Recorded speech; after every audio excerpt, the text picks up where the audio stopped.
It is 9:40 p.m. You are standing in the bathroom, brushing your teeth, and then something almost automatic happens. Your hand moves to your stomach. You are not really overweight, but something feels different. Your belly is not soft, not loose. It feels firmer, deeper, almost as if it were slightly inflated from the inside. And here comes the uncomfortable question that almost no one asks. What if this feeling has nothing to do with the fat you can grab, but with fat you cannot touch at all?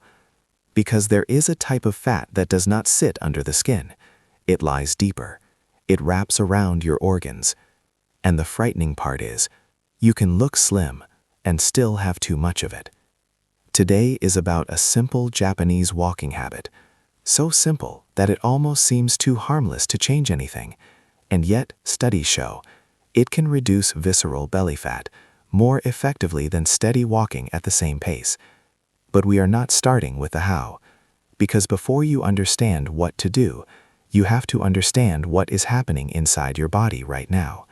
Stay with me, because the part that comes next is almost never explained. Most people imagine body fat as a kind of padding, a layer under the skin, like a winter coat that stores energy.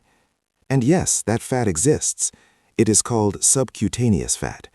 It is the fat you can pinch between your fingers. But visceral fat is something completely different. It lives deeper, behind the abdominal wall, between the liver, intestines, pancreas, in a tissue-like area often described as an apron that gets thicker the more fat it stores. If subcutaneous fat is stored in the living room, then visceral fat is stacked right around the boiler, the fuse box, and the water pipes of your body. And this is where it gets interesting. For a long time, fat was thought to be just storage, a passive reserve. But visceral fat behaves differently. It is not a silent warehouse. It is an active tissue, almost like a small factory. It sends chemical signals into the body, signals that can influence inflammation, signals linked to blood pressure, vascular tension, and metabolism. Not because your body is working against you, but because your body is adapting. Your body is not trying to sabotage you. It is trying to protect you in the environment you live in. Now let's look at a few numbers that explain this context. Worldwide, about 31% of adults do not meet recommended activity levels. In the United States, between 2017 and 2020, about 25% of adults reported having no physical activity outside of work at all in the past month. That means millions of bodies spend their days in a state of low movement. And when movement decreases, the body does not panic.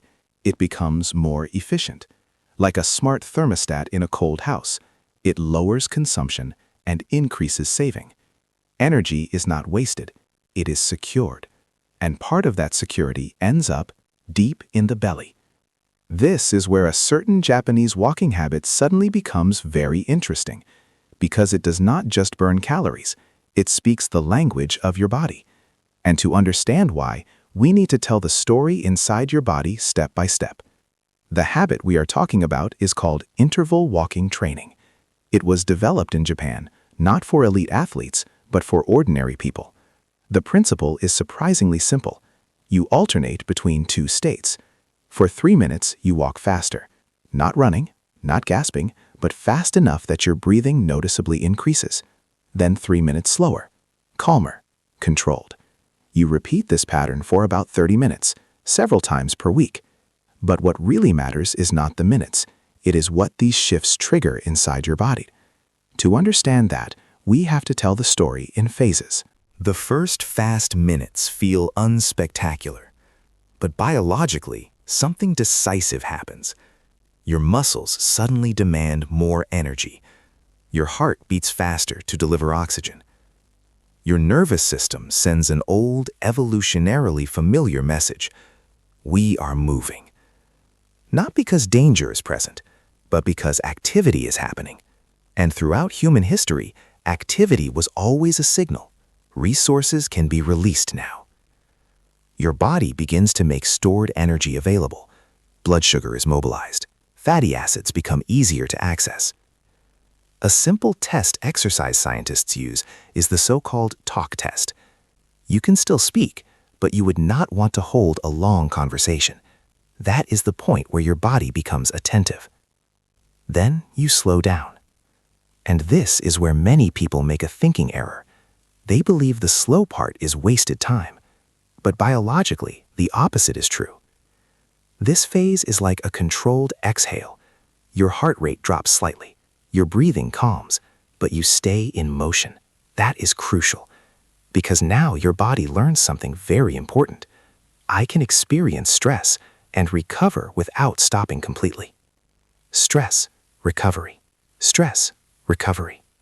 This pattern trains your system like a rehearsal, and rehearsals are how biology changes, not through extreme stimuli, but through repeatable signals.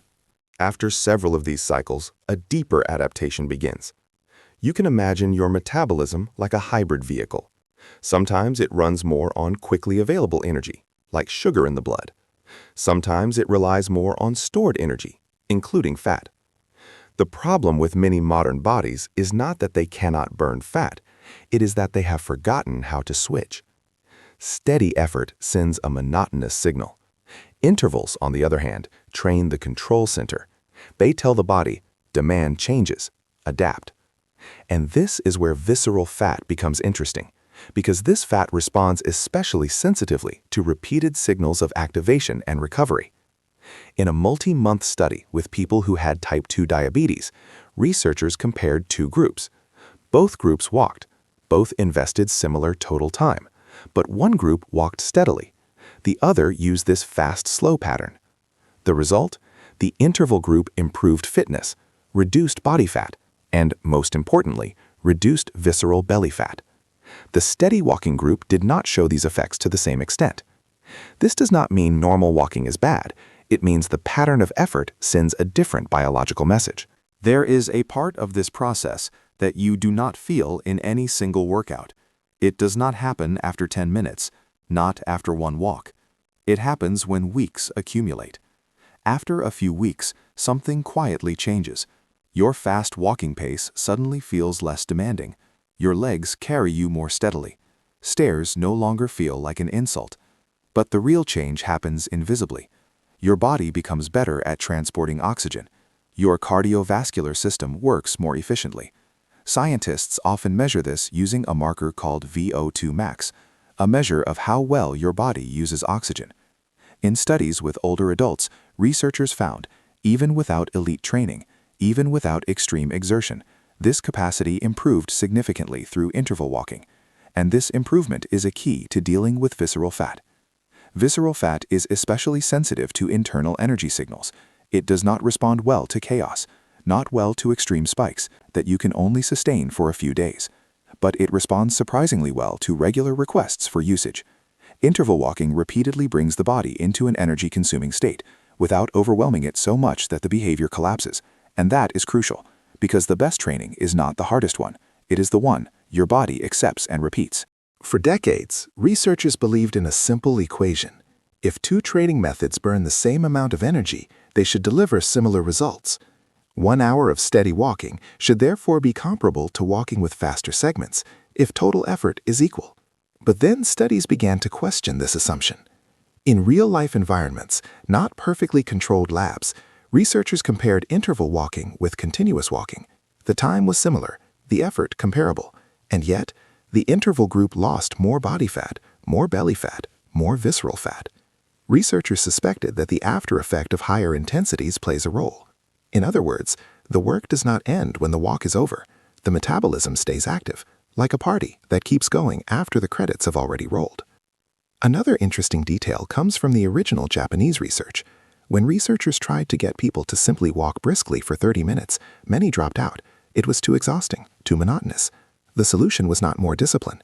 It was a different design. When they tested interval walking, long-term adherence increased significantly, and the health effects were measurable: blood pressure, fitness, metabolism. This matters because visceral fat does not disappear after one heroic week. It responds to months, to years, to patterns that can be repeated. And that is exactly why this habit spreads, not because it is spectacular, but because it is doable. Before simplifying everything, one thing must be said clearly. Interval walking is exercise, and exercise raises heart rate. That is the point. But not everybody should start without consultation. If someone experiences chest pain during exertion, unexplained shortness of breath, dizziness or fainting, has unstable heart disease, or is recovering from a recent cardiac event, this is not a push-through-it situation. Then it is a conversation with a treating physician. The same applies to joint problems. The fast segment must be fast for that body, not painful. 3 minutes are not a law. Some people start with 30 or 60 seconds and build up gradually. And if medications are being taken that affect heart rate or blood sugar, especially in diabetes, progression should be supervised. This is not a message of fear. It is an invitation to cooperation.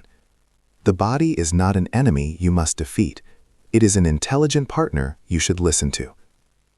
So what is this habit? In very simple terms. No special shoes, no apps, no secret techniques. Just this. Walk slowly and comfortably, about 3 minutes. Then walk briskly, about 3 minutes. Not running, not fighting, just noticeably faster. Repeat this pattern for about 30 minutes. In many programs, about 4 times per week. The talk test helps with orientation. You can speak, but not casually chat. And the deeper purpose is not to punish fat, but to train your internal energy system. Like a gearbox that relearns how to shift smoothly between gears. You came into this video with a familiar feeling, that firm, stubborn belly sensation, that sense that something is changing beneath the surface. Now you know something that many people are never told. Not all belly fat is the same. Some lies under the skin. Another part, visceral fat, lives deeper around the organs and behaves like active tissue. You also learned something reassuring.